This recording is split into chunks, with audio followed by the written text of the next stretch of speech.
صلی اللہ علیہ حبیبی محمد وآلہ وصحبہ وسلم۔ جیسا کہ ہم نے یہ سلسلہ جو آن لائن طب سیکھنے کا شروع کیا ہے معرفت طب کی جانب سے، آج ہم اس کا جو پہلا لیکچر ہے اس کو شروع کرتے ہیں۔ تو طب کا علم سیکھنا ہر انسان کے لیے ضروری ہے، کیونکہ صحت کے حوالے سے ہر انسان کو اس کی ضرورت پڑتی رہتی ہے۔ تو پھر خود بھی اپنا علاج انسان کر سکتا ہے، دوسروں کو بھی اس کا فائدہ پہنچا سکتا ہے۔ جس طرح نبی کریم صلی اللہ علیہ وسلم نے ارشاد فرمایا، خیر الناس من ینفع الناس، لوگوں میں سے بہترین شخص وہ ہے جو دوسروں کو فائدہ پہنچائے۔ تو اسی طرح سورۃ مائدہ کے اندر آیت نمبر 32 اللہ تعالیٰ نے ارشاد فرمایا کہ جس نے ایک انسان کو بچا لیا اس نے پوری انسانیت کو بچا لیا۔ تو انسان کی خیرخواہی بھلائی کے بارے میں سوچنا اور دوسروں کو فائدہ پہنچانا اور ان کی جان کی حفاظت کے لیے جس طرح بھی ہو سکے مدد کرنا، یہ اللہ تعالیٰ کو بہت پسند ہے، اور نبی کریم صلی اللہ علیہ وسلم بھی اس کو پسند فرماتے ہیں۔ تو اللہ کی مخلوق کی خدمت بلکہ یہ قرب الہی کا ذریعہ بھی بنتی ہے۔ تو اس لیے یہ جو طب کا علم ہے یہ صرف اور صرف دوسروں کو فائدہ پہنچانے کے لیے ہے، لیکن اس کے لیے طبیب کے اندر اللہ کی رضا کا ہونا بھی بہت ضروری ہے کہ اس کو تجارت ہی نہ بنایا جائے بلکہ مناسب ہدیہ کے ساتھ دوسروں کی خدمت کی جائے۔ تو آج ہم جو لیکچر شروع کرنے والے ہیں وہ ہے امور طبیہ کی پہلی قسم ارکان۔ تو ارکان کی جو آگے قسمیں ہیں وہ ہیں 4: مٹی، ہوا، آگ، پانی۔ تو انسان کی جو تخلیق ہوئی ہے وہ اصل میں 4 چیزوں سے ہوئی ہے۔ تو یہ جو 4 چیزیں ہیں اس کے بارے میں اطباء نے جو تعریف لکھی ہے، یہ ایسے اجزاء ہیں جن سے انسان کو وجود ملا، اور بلکہ صرف انسان کو ہی وجود نہیں ملا بلکہ نباتات، حیوانات اور جمادات بھی انہی چیزوں کا مرکب ہے۔ تو اس کی قرآن مجید کے اندر بھی وضاحت ملتی ہے، بلکہ انسان کی جو تخلیق ہے وہ پوری قرآن کے اندر موجود ہے، اور اس کے بارے میں بھی اللہ تعالیٰ نے ارشاد فرمایا سورۃ مومن کے اندر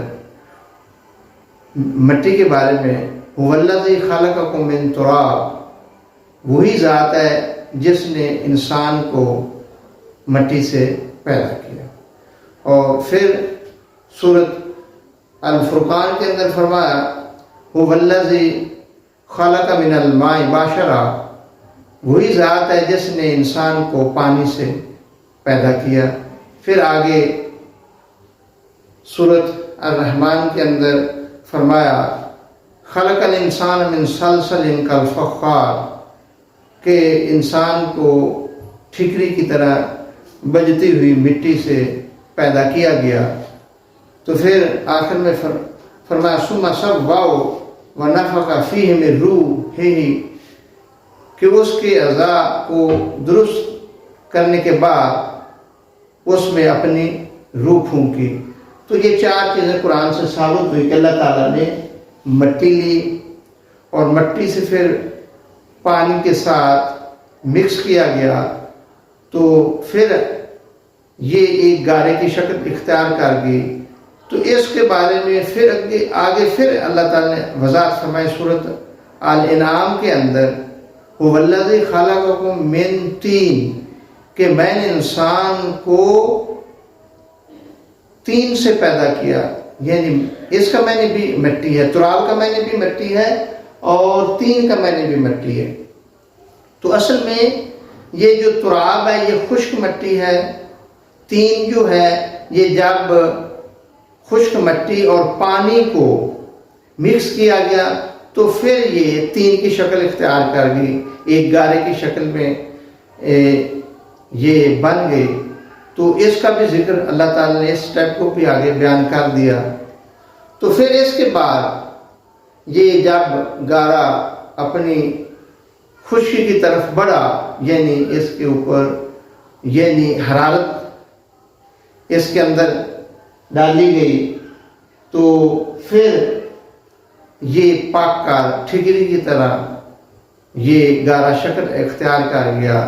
तो फिर इसका ये जो जिक्र आया ना, खलक़ल इंसान मिन सलसालिल फ़ख़्ख़ार, के इंसान को ठिकरी की तरह बजते हुए गारे से बनाया गया। तो ये इंसान की एक जो तख्लीक है इसको कुरान ने वाज़ेह अल्फाज में बयान कर दिया।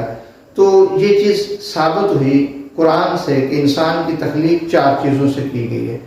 तो इसमें कुछ अतिबा का इख्तलाफ भी है कि कुछ कहते हैं इंसान की तख्लीक एक चीज़ से हुई, कुछ कहते हैं कि दो से हुई है, कुछ कहते हैं तीन से हुई है, कुछ कहते हैं पाँच से हुई है।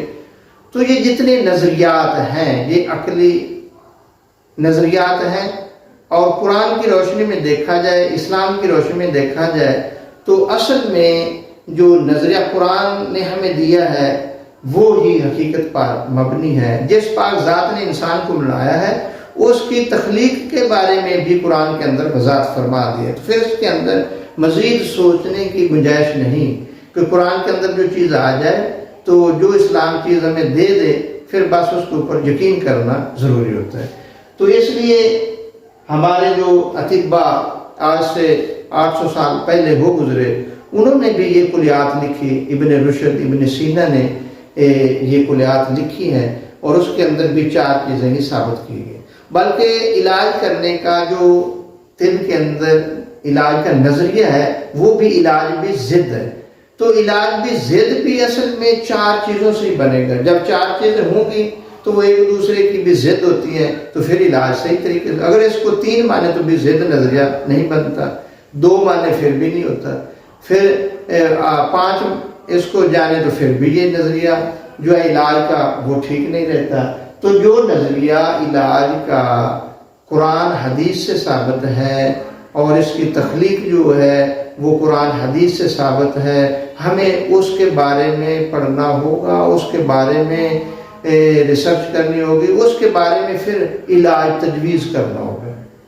तो इसलिए ये जितने अमूर हैं, अमूर तबीया हैं, इलाज करने के लिए इनको जानना बहुत ही ज़रूरी है, क्योंकि इंसानों का इलाज करना है। जब हमारे पास इल्म ही नहीं होगा, हम कैसे मिजाज नोट करेंगे, कैसे इखलाक नोट करेंगे, कैसे हम उसका जो इलाज करेंगे। तो असल में इलाज करने के लिए इन अमूर को जानना बहुत ज़रूरी है। आज के दौर के अंदर जो जिसमें हम ज़िंदगी गुजार रहे हैं, अब तो इसके लिए पढ़ने का वक्त ही नहीं है कि हम इसका मुताला कर लें। बड़े अफसोस की बात है।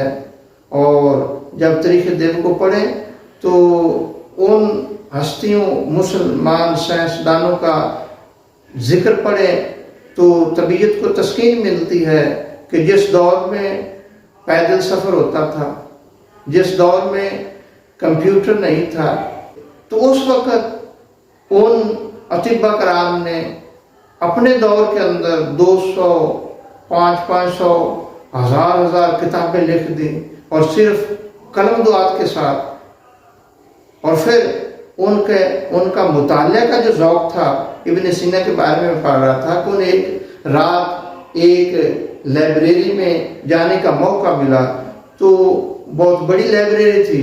उन्होंने सारी रात उस लाइब्रेरी में जो तिब्बी किताबें थी उनका मुताला किया और सारी किताबों को पढ़कर सुबह फारुग हुए। तो फिर वो رئیس طب کے رئیس کا ان کو درجہ بھی ملا.